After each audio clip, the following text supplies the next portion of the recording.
Hi all of you, welcome back to my YouTube channel. It's me Anjali. കുറേ നാളുകൾക്ക് ശേഷമാണ് ഞാനിപ്പോൾ ഒരു ലോങ് വീഡിയോ ആയിട്ട് നിങ്ങളുടെ മുമ്പിൽ വന്നിട്ടുള്ളത്. ആക്ച്വലി നേരമില്ല എന്ന് വേണമെങ്കിൽ പറയാം. അതുകൊണ്ടാണ് വെറും ഷോർട്സ് മാത്രം ഇട്ടിട്ട് ഇത്ര നാൾ പോയിക്കൊണ്ടിരുന്നത്. കുറച്ച് നേരം നിങ്ങളെ ബോറടിപ്പിക്കാമല്ലോ എന്ന് കരുതിയിട്ടാണ് ഈ വീഡിയോ ഇപ്പോൾ ചെയ്യുന്നത്. അപ്പോൾ നാളെ ഫെബ്രുവരി 14th ആണ്. അപ്പം നമുക്ക് വാലന്റൈൻസ് ഡേനെ കുറിച്ച് നിങ്ങളോട് കുറച്ച് നേരം സംസാരിക്കാനാണ് ഞാനിപ്പോൾ നിങ്ങളുടെ മുമ്പിൽ എത്തിയിട്ടുള്ളത്. അപ്പോൾ വാലന്റൈൻസ് ഡേ എനിക്ക് എങ്ങനെയാണ് എന്നുള്ളതിന് ആദ്യം ഞാൻ പറയാം. ഒരു +2 വരെ വാലന്റൈൻസ് ഡേ എന്നെ ബാധിക്കുന്ന കാര്യമേ ആയിരുന്നില്ല. ഞാനൊരു ആർട്സ് കോളേജിലാണ് പഠിച്ചത്. BSc ഫിസിക്സ് ആണ് പഠിച്ചത്. അതുകൊണ്ട് തന്നെ അത്യാവശ്യം അവിടെ ജൂനിയറായിട്ട് ജോയിൻ ചെയ്ത്, അതായത് ഫസ്റ്റ് ഇയർ ജോയിൻ ചെയ്യുമ്പോൾ നമ്മൾ ജൂനിയർ ആകുമല്ലോ. അപ്പോൾ ആ ടൈമിലൊക്കെ നമ്മൾ കൂടുതലായിട്ട് ഓവറാക്കാൻ നിന്നിട്ടില്ല. പക്ഷേ സെക്കൻഡ് ഇയറും തേർഡ് ഇയറും മാക്സിമം ഈ ഒരു ഡേ എൻജോയ് ചെയ്തിട്ടുണ്ട്. കാരണം എന്താണെന്ന് വെച്ചാൽ അവിടുത്തെ സീനിയേഴ്സ് നമ്മളെ പഠിപ്പിച്ചെന്നുള്ള കാര്യങ്ങളുണ്ടല്ലോ. അതായത് ഈ ഡേ എന്താ പറയുക, റെഡ് ഇടുക, ഗ്രീൻ ഇടുക, വൈറ്റ് ഇടുക, ഓരോന്നിനും ഓരോ മെസ്സേജ് ഉണ്ട്. അതായത് ബ്ലാക്ക് ഇട്ടാൽ ഇതിനൊന്നും താല്പര്യമില്ല, ഗ്രീൻ ഇട്ടാൽ നമ്മളെന്തും സ്വീകരിക്കും, റെഡ് ഇട്ടാൽ നമ്മൾ ഓൾറെഡി കമ്മിറ്റഡ് ആണ്, അങ്ങനെയൊക്കെ പറഞ്ഞിട്ടുള്ള പല പല ഡ്രസ് കോഡുകളുടെ കാര്യങ്ങളും. പിന്നെ റോസാപ്പൂവായിട്ട് നിൽക്കുമ്പം പ്രപ്പോസ് ചുമ്മാ ഒരു രസത്തിന് ആ ടൈമിലുള്ള എല്ലാം അങ്ങനെ ഒരു എൻജോയ്മെൻറ്റ് ലെവലിൽ എല്ലാവരുടെ മനസ്സിലും ചെറിയ ചെറിയ ചെറിയ ചെറിയ പ്രണയങ്ങളൊക്കെ ആയിട്ട് അങ്ങനെ പോകുന്ന ഒരു കാലഘട്ടമാണ് കോളേജ് ടൈം എന്ന് പറയുന്നത്. അത് കഴിഞ്ഞിട്ട് കല്യാണം കഴിച്ചവരൊക്കെ ഉണ്ട്, എന്നാലും കൂടുതൽ ആ ഒരു കുറച്ച് ടൈമിൽ അത് എൻജോയ് ചെയ്ത് ഫ്രണ്ട്ഷിപ്പ് ആയാലും എല്ലാ രീതിയിലും എൻജോയ് ചെയ്ത് പോകുന്ന ഒരു കാലഘട്ടമായിരുന്നു എനിക്ക് കോളേജ് ടൈമിലുള്ള വാലന്റൈൻസ് ഡേ എന്ന് പറയുന്നത്. അത് കഴിഞ്ഞിട്ടുള്ള ഈ 10 വർഷത്തിലെ വാലന്റൈൻസ് ഡേ എൻറ്റയർലി ഡിഫറെൻ്റ് ആണ്. കാരണം ഈ 10 വർഷം ആണ് എൻ്റെ ടീച്ചിങ് എക്സ്പീരിയൻസ്. അതായത് കോളേജ് ഇറങ്ങി കല്യാണം കഴിഞ്ഞ നെക്സ്റ്റ് മന്ത് ഞാൻ ഒരു സ്കൂളിൽ ജോയിൻ ചെയ്തിട്ടുണ്ട്. അപ്പോൾ എൻ്റെ കല്യാണത്തിൻ്റെ എക്സ്പീരിയൻസ്, അതായത് പിന്നെ എൻ്റെ ആനിവേഴ്സറി, അതായത് എത്ര ഇയേഴ്സായി എന്ന് പറയുമല്ലോ, അതായത് എൻ്റെ 11ാമത്തെ വർഷമാണ് എൻ്റെ കല്യാണം കഴിഞ്ഞിട്ട്. അതേ വർഷം തന്നെയാണ് എൻ്റെ ടീച്ചിങ് എക്സ്പീരിയൻസും. അപ്പോൾ ഈ 11 വർഷം എൻ്റെ വാലന്റൈൻസ് ഡേ എന്ന് പറഞ്ഞു കഴിഞ്ഞാൽ പ്രിൻസിപ്പാൾ തലേ ദിവസം ടീച്ചേഴ്സിനെ സ്റ്റാഫ് റൂമിലേക്ക് വിളിപ്പിച്ച് കഴിഞ്ഞിട്ട് പറയും, ടീച്ചേഴ്സ് നിങ്ങളോട് പ്രത്യേകിച്ചൊരു കാര്യം പറയാണ്ട്, നാളെ 8th സ്റ്റാൻഡേർഡ് മുതൽ +2 വരെയുള്ള എല്ലാ കുട്ടികളുടെയും ബാഗ് പരിശോധിക്കണം. അത് കഴിഞ്ഞിട്ട് അതിൻ്റെ ഉള്ളിൽ എന്തെങ്കിലും സംഭവങ്ങൾ ഇവർ കൊണ്ടുവരും, അപ്പോൾ അത് എടുത്തു വെക്കണം എന്ന്. ഞാനൊരു ഇൻ്റർനാഷണൽ സ്കൂളിൽ വർക്ക് ചെയ്തിരുന്ന സമയത്ത് 2016 തോന്നുന്നത്, പ്രിൻസിപ്പളിൻ്റെ ക്യാബിൻ നിറച്ചും ടീച്ചേഴ്സ് കൊണ്ട് വെച്ച സാധനങ്ങളാണ്. അത് പ്രിൻസിപ്പളിനെ കൊണ്ട് കൊടുത്തതല്ല, ടീച്ചേഴ്സ് കുട്ടികളുടെ ബാഗിൽ നിന്ന് കളക്ട് ചെയ്തിട്ടുള്ള പലതരം ഐറ്റംസ്, കുറേ ഡയറി മിൽക്ക് ചോക്ലേറ്റ്സ്, പിന്നെ റോസാപ്പൂക്കൾ, പിന്നെ ഇത് എന്താ പറയുക, വാച്ച്, കമ്മൽ, ടെഡി ബെയർ, ലവ് ചിഹ്നത്തിൻ്റെ സംഭവം, അങ്ങനെ പലതരം സാധനങ്ങൾ അതായത് പ്രിൻസിപ്പളിൻ്റെ ക്യാബിൻ നിറച്ചുണ്ടായിരുന്ന ഒരു അനുഭവം എനിക്കുണ്ടായിട്ടുണ്ട്. അപ്പോൾ അങ്ങനത്തെ ഒരു സംഭവം ഒരു ഇൻ്റർനാഷണൽ സ്കൂളിൽ ഞാൻ വർക്ക് ചെയ്യുന്ന സമയത്ത് ഉണ്ടായിട്ടുണ്ട്. എന്നിട്ട് അതൊന്നും ഈ കുട്ടികൾക്ക്, ഈ പാവങ്ങൾ എന്താ പറയുക, കഷ്ടപ്പെട്ട് ലവേഴ്സിന് വേണ്ടിയിട്ട്, ക്രഷിന് വേണ്ടിയിട്ട് വാങ്ങിച്ചു കൊണ്ടുവരുന്ന സാധനങ്ങളായിരിക്കും. അതൊന്നും കൊടുക്കാതെ ടീച്ചേഴ്സ് എല്ലാം പിടിച്ചെടുത്ത് അങ്ങനെ അവസാനം ഒരു കൊല്ലങ്ങളിങ്ങനെ കൂടിക്കൂടി വന്നവർ 2020-2022 ആയ സമയത്ത് പിള്ളേർക്ക് ഈ സംഭവം മനസ്സിലായി. അവർ പറയും, ഞങ്ങളുടെ ബാഗ് തപ്പണ്ട, ഒന്നും കിട്ടില്ല, ഞങ്ങളെടുത്ത് വെക്കേണ്ട സ്ഥലത്ത് ഞങ്ങൾ വെച്ചിട്ടുണ്ട്, അത് ടീച്ചർമാർക്ക് കിട്ടുന്ന സ്ഥലമല്ല എന്ന് പറയും. പിന്നെ ഒന്നും ചെയ്യാൻ പറ്റില്ലല്ലോ, അവരെ വെറുതെ നമുക്ക് ഒന്നും, ഏത് സ്ഥലമാണെന്ന് പറഞ്ഞാൽ സ്കൂളിനുള്ളിലുള്ള സംഭവമാണെങ്കിൽ നമുക്കെല്ലാം കണ്ടുപിടിക്കാം. പക്ഷേ പുറത്തുള്ള സംഭവമാണെങ്കിൽ ഒന്നും ചെയ്യാൻ പറ്റില്ലല്ലോ. അപ്പോൾ എൻ്റെ ഇപ്പോഴത്തെ ഈ കാലഘട്ടം വരെ ഞാൻ അങ്ങനെ തന്നെ ഈ 11 വർഷമായിട്ട് എല്ലാ പിള്ളേരുടെയും ബാഗ് പോയി തപ്പലാണ് ഇപ്പോൾ മെയിൻ പണി.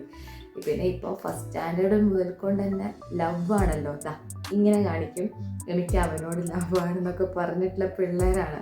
അപ്പോൾ അവർക്ക് തന്നെ ഇപ്പോൾ ഒരു വളരെ സിമ്പിളായിട്ട് പോകുന്നൊരു ടൈമാണ്.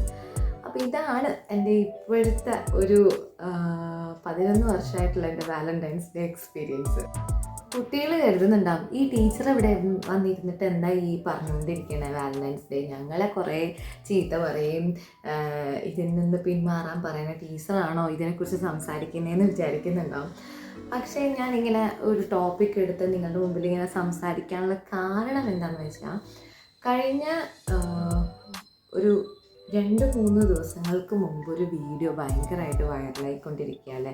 അതായത് ഒരു ചേച്ചിയുടെ ഹസ്ബൻഡിനായിട്ട് വിളിച്ചോടി പോകുന്ന അതിനകത്ത് വേറെ ഒന്നും ഞാൻ പറയണില്ല.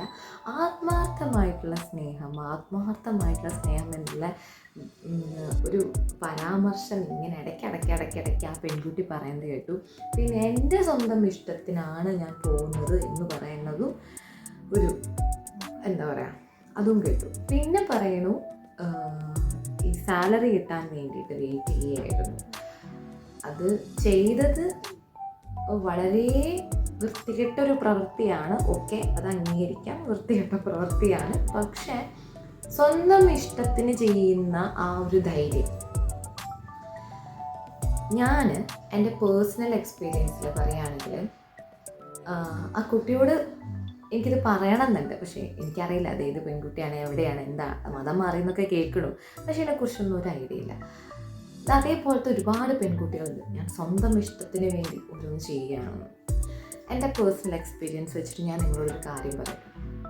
എന്താണ് ഗൈസ് ഈ റിയൽ ലവ് എന്ന് പറഞ്ഞാൽ? ഡേറ്റ് ചെയ്യുന്നതാണോ? അല്ല. എന്തെങ്കിലും ഗിഫ്റ്റ് ഇങ്ങനെ വാങ്ങിച്ചു കൊടുക്കുന്നതാണോ? അല്ല. ഫിസിക്കൽ റിലേഷനിൽ ഏർപ്പെടുന്നതാണോ? അല്ല. ഒരു ആളുടെ, അതായത് ഏറ്റവും വേഴ്സ്റ്റായിട്ടുള്ള സമയത്തും നമ്മുടെ കൂടെ ഉണ്ടാകണം, ഏറ്റവും നല്ല സമയത്തും നമ്മുടെ കൂടെ ഉണ്ടാകും. അതായത് നമ്മുടെ ഏറ്റവും, എല്ലാവർക്കും നെഗറ്റീവ്സും പോസിറ്റീവ്സും ഉണ്ടാവും അല്ലേ. ആ നെഗറ്റീവ്സും പോസിറ്റീവും ഒരേപോലെ അക്സെപ്റ്റ് ചെയ്ത് നമ്മുടെ കൂടെ നിൽക്കുന്ന ആരാണോ അവരാണ് നമ്മുടെ യഥാർത്ഥത്തിലുള്ള റിയൽ ലവ് എന്ന് പറയുന്നത്. അങ്ങനെ ഒരാളാണോ ആ ആള്? നിങ്ങളൊന്ന് ചിന്തിച്ച് നോക്ക്. അതേപോലത്തെ ഒരുപാട് മനുഷ്യരുണ്ട് ഈ ലോകത്ത്. ഒരുപാട് പേര് ഇന്നത്തെ കാലത്ത് കൊല്ലുകയും എന്താ പറയുക മരിക്കുകയും ആത്മഹത്യയും അങ്ങോട്ടും ഇങ്ങോട്ടും. ആ ഒരു ബോണ്ടിങ്, അതായത് ആ വ്യക്തിനെ ഫുള്ളി അക്സെപ്റ്റ് ചെയ്യാൻ നമുക്ക് പറ്റിയിട്ടില്ലെങ്കിൽ പിന്നെ ആ വഴിക്ക് പോകരുത്. ആണായാലും പെണ്ണായാലും പിന്നെ ആ വഴിക്ക് പോകാനേ പാടില്ല. ഞാൻ പറഞ്ഞ എൻ്റെ പേഴ്സണൽ എക്സ്പീരിയൻസ് വെച്ചിട്ടുള്ള കാര്യം ഞാൻ എന്താ പറയാന്ന് വെച്ചാൽ, ഞാൻ എൻ്റെ ചെറുപ്പകാലത്ത് ഒരുപാട് ബോൾഡായിട്ടുള്ളൊരു പെൺകുട്ടിയാണെന്ന് സ്വന്തം വിചാരിച്ച് അഹങ്കരിച്ച് നടന്നുകൊണ്ടിരുന്ന ഒരാളാണ്. പാട്ട് പാടാൻ സ്റ്റേജിൽ കയറും, ഡാൻസ് ചെയ്യാൻ മടിയില്ല, ഒരാളോട് സംസാരിക്കാൻ മടിയില്ല, സ്റ്റേജ് ഫിയർ ഇല്ല, അതായത് ഒരു പ്രസംഗം പറയാൻ മടിയില്ല, കവിത ചൊല്ലാൻ മടിയില്ല, ഒരു ടോപ്പിക്കിനെ കുറിച്ച് ഡിസ്കസ് ചെയ്യാൻ മടിയില്ല, ഇംഗ്ലീഷിൽ ഒരു സ്പീച്ച് പറയാൻ മടിയില്ല, അതിപ്പോൾ വാട്ട് എവർ ഇറ്റ് ഈസ്, ഒരു ക്ലാസ് എടുക്കാൻ മടിയില്ല. എനിക്ക് അങ്ങനത്തെ ഒരു രീതിയിലുള്ള ആങ്കറിങ് ചെയ്യാൻ അങ്ങനത്തെ ഒരു രീതിയിലുള്ള ഒരു പ്രശ്നങ്ങളും എനിക്കില്ലാത്തത് കൊണ്ട് തന്നെ ഓവർ കോൺഫിഡൻസ് ആയിരുന്നു എനിക്ക്. അതായത് ഞാൻ ഭയങ്കര സെൽഫ് കോൺഫിഡൻസ് എനിക്ക് കുറച്ച് കൂടുതലായിട്ട്, ഞാൻ ഭയങ്കര ബ്രേവാണ്, ഞാൻ ഭയങ്കര ബോൾഡാണ് എന്നുള്ളൊരു ആറ്റിറ്റ്യൂഡ് എനിക്കൊരു 10 വർഷം മുമ്പ് വരെ എനിക്കുണ്ടായിരുന്നു.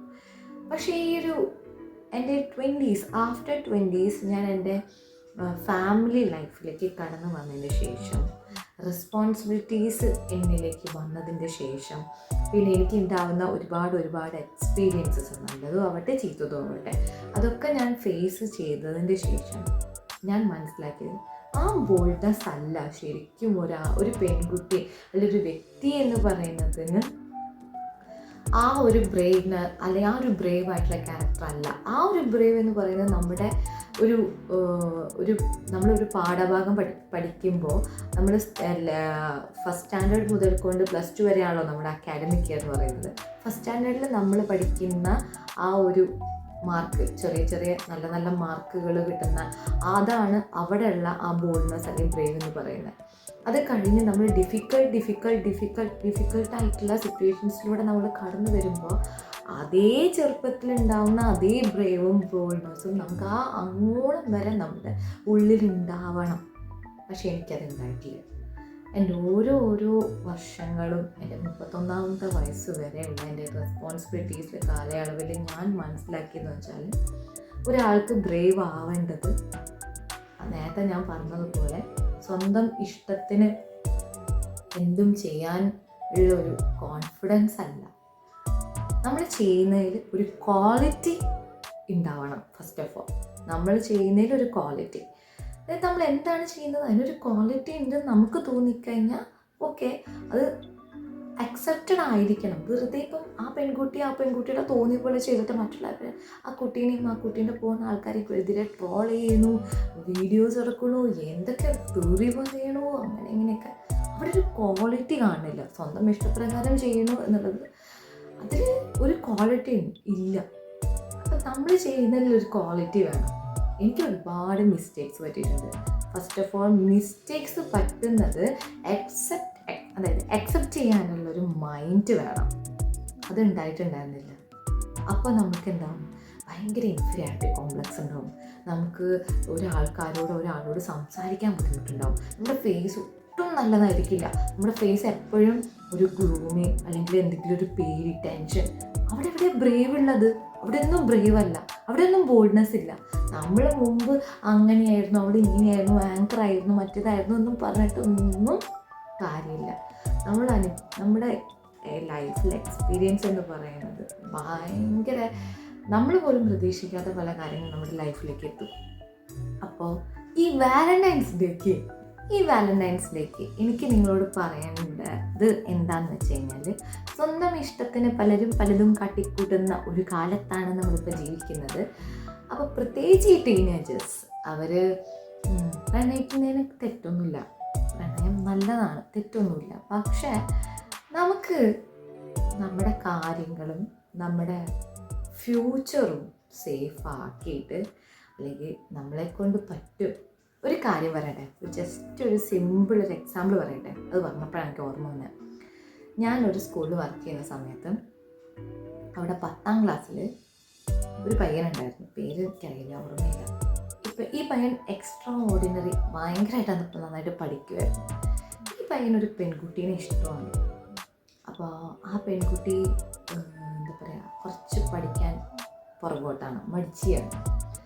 പക്ഷേ ഈ പയ്യന് ഈ പെൺകുട്ടീനെ ഭയങ്കര ഇഷ്ടമാണ്. അതായത് റിയൽ ആയിട്ടുള്ള ആ ഒരു അഫെക്ഷൻ എന്ന് വേണേൽ പറയാം. ലവ് എന്നൊന്നും ഞാൻ പറയണില്ല. 10ാം ക്ലാസ്സിൽ എൻ്റെ ടീച്ചർക്ക് എന്താണുള്ളതെന്നൊക്കെ നിങ്ങൾ തന്നെ പറയും, അതുകൊണ്ട് ഞാൻ അതൊന്നും പറയണില്ല. അപ്പോൾ ഈ പയ്യന് ഈ പെൺകുട്ടീനെ ഇഷ്ടമാണ്. ഈ പയ്യൻ എന്ത് ചെയ്യുന്നറിയാം, ഈ 10ാം ക്ലാസ് പരീക്ഷയുടെ ആ മോഡൽ എക്സാമിനും ഇവരുടെ ക്ലാസ് ടെസ്റ്റും അതും ഇതിനൊക്കെ ഇതൊക്കെ എക്സ്ട്രാ ഓർഡിനറി ആണല്ലോ. ഈ പെൺകുട്ടീനെ ഇരുത്തി പഠിപ്പിക്കുന്നു പറഞ്ഞാൽ ഫുള്ള് എല്ലാം ഇങ്ങനെ റിവിഷനും അതും ഇതൊക്കെ പിടിച്ചിരുത്തി എഴുതിപ്പിക്കും.